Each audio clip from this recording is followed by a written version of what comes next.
Hi Rhoda, I'm a GP, I'm Chris Longstaff, so I work as a GP in Leighton Buzzard in central Bedfordshire, and as well as that I work for Bedfordshire's NHS part of the time. Nice to meet you. And you, nice to meet you. I'm a young volunteer at the Central Bedfordshire Young Healthwatch, and I have a few questions for you, if that's okay? Of course. Okay, so I have a few scenarios. Scenario number one. My parents don't want me to have the vaccine. How can I explain to them the importance of the vaccine for young people? Okay.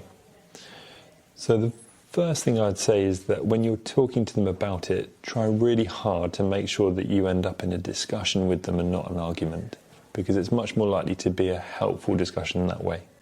People have really strong feelings about the vaccine, and actually there are reasons for that, and you want them, well, you want to understand that they want the best for you just as you want the best for you.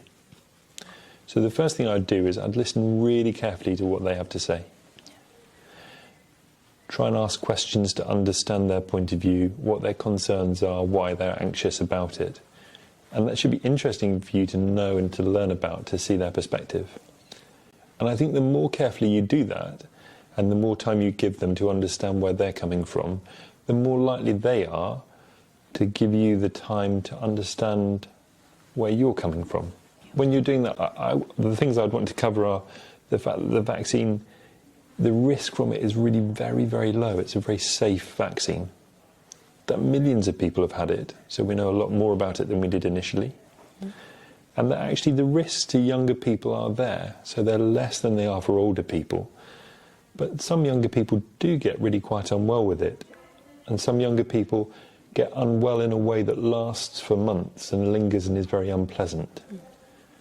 And also having the vaccine reduces the risk of you passing it on to someone else that you care about. And so those are the important things I would want to cover in that discussion.